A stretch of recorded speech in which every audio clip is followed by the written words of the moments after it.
Assalamualaikum warahmatullahi wabarakatuh.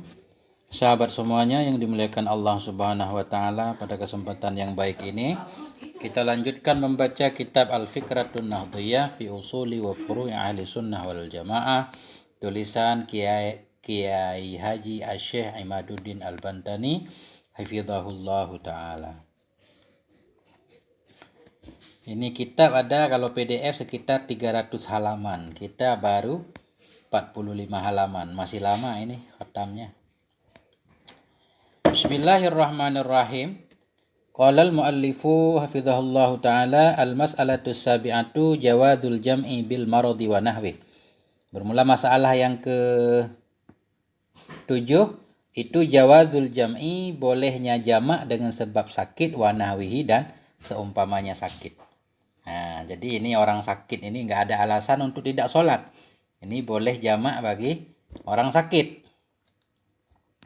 Qala an-Nawawi fi Raudhah, berkatalah oleh Imam Nawawi rahimahullah dalam kitab Raudhah, al-qawlu bi jawadil jam'i bil maradi dhahirun mukhtarun. Bermula pendapat dengan bolehnya jamak dengan sebab sakit itu zahir lagi mukhtar. Nah, jadi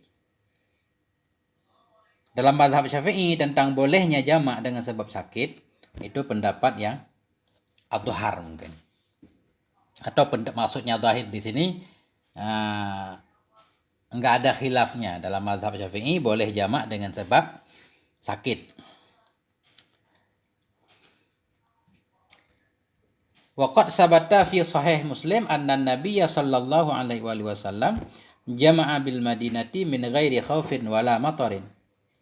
Maka sungguh telah sebutlah dalam Sahih Muslim oleh bahwa sungguh Nabi sallallahu alaihi wasallam jamaah, menjamak ianya Nabi di Madinah min ghairi khaufin, dari bukan karena takut dan bukan pula karena hujan. Jadi dalam hadis Sahih Muslim menjelaskan Nabi pernah menjamak di Madinah, jamak bukan karena takut, bukan karena hujan. Ada kemungkinan karena sakit, ada kemungkinan. Dan bisa juga malah bukan karena sakit. Nah, sehingga dari dalil ini nanti ulama macam-macam. Ada juga ulama yang membolehkan jamak tanpa ketakutan hujan dan sakit. Nah, jadi minimal dari hadis ini bisa kita pahami Nabi pernah menjamak di Madinah bukan karena takut, bukan karena hujan. Mungkin, ya mungkin karena sakit. Nah, ini mungkin kata saya, ulama tentunya bukan mungkin. Beliau, para ulama sudah berijtihad. Dari sini para ulama memahami bahwa boleh jamak karena sakit. Waqad hakal Khattabi anil Kuffalil Kabir Syasi an Abi Isha al-Marwazi jawazal jam'i fil hadiri lil hajati min ghairi istiratil khawfi wal matari wal maradi. Ya ini. Dan sungguh telah menghikayahkan oleh Khattabi daripada Kafal ini.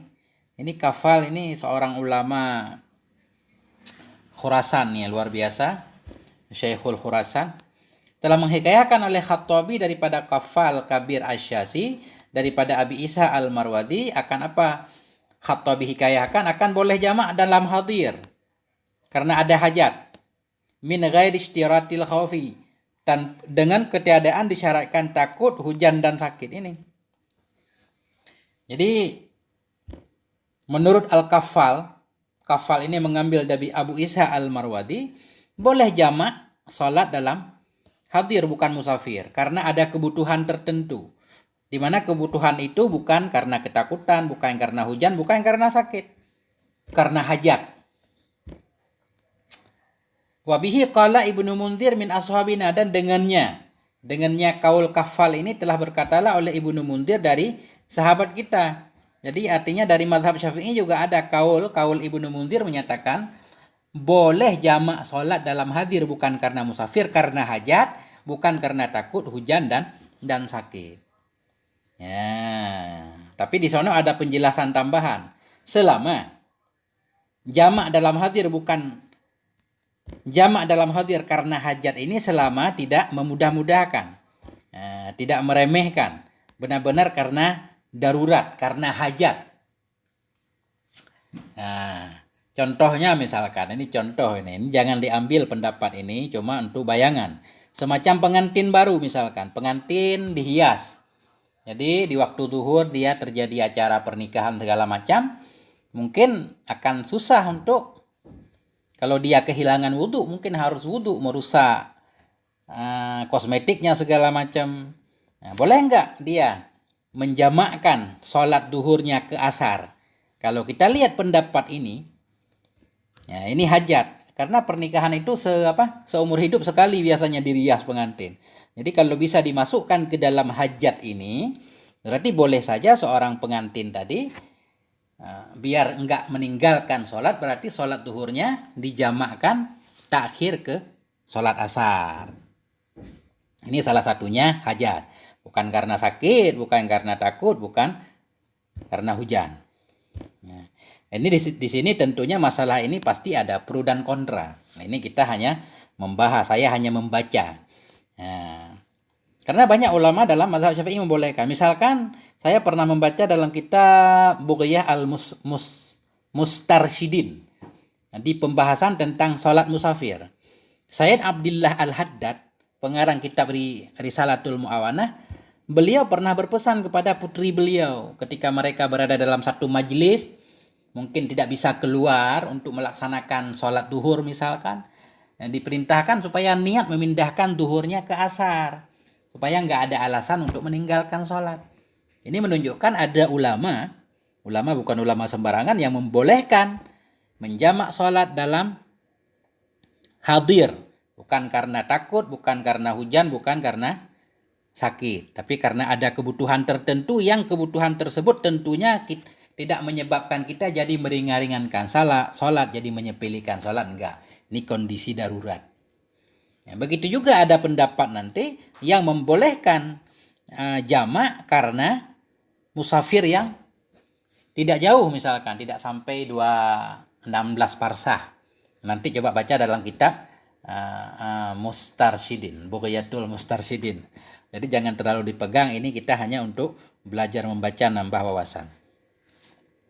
Artinya ada pendapat yang menyatakan, karena ini dalil tadi ini para ulama, Nabi menjamak di Madinah bukan karena takut, bukan karena hujan. Enggak disebutkan karena sakit. Nah, bisa juga bukan karena sakit, tapi karena ada hajat. Faidza jama'a lil maradi yustahabu ayyura'iyal arfaqa bi nafsih. Maka apabila menjamak ianya seorang karena sakit, saya disunnahkan bahwa menjaga ia akan yang lebih arfak, yang lebih cocok, lebih lembut dengan dirinya. Orang sakit nih, pengen menjamakkan sholat, dia lihat kondisinya. Fa idza kana yahummu masalan fi waqti saniyah qaddamaha ilal ula bisyaraitil mutaqaddimah. Nah, maka apabila ada ianya seseorang itu demam ia, misalnya demam ia pada waktu yang kedua. Nah, sholat duhur ini. Biasanya kalau sholat asar pasti demam, nggak bisa sholat. Mendahulukan ia akannya yang kedua ilal ula kepada yang pertama. Jadi dahulukan sholat yang kedua kepada waktu yang pertama. Bisyaraitil mutaqaddimah, dengan syarat-syarat yang terdahulu. Apa ini maksud syarat terdahulu? Nah, ketika sholat yang pertama, maksudnya begini, dia tentunya sakit parah ini. Nah, dia demam parah pada waktu yang kedua. Kalau waktu pertama enggak terlalu. Nah, dia boleh mendahulukan sholat kedua ke waktu yang pertama dengan syarat-syarat terdahulu. Artinya ketika dia takbiratul ihram dengan sholat duhur misalkan, masih memang dia dalam kondisi rada-rada sakit. Selesai sholat duhur masih ada kondisi sakit. Nah, tapi artinya sakit tapi masih kuat sholat. Ketika memulai sholat asar juga seperti itu. Ini dengan syarat-syarat terdahulu pada jamak karena hujan. Wa in kana yahummu fi waqtil ula, dan jika ada yaitu demam ya pada waktu yang pertama, mentakhir ya akannya yang pertama kepada yang kedua.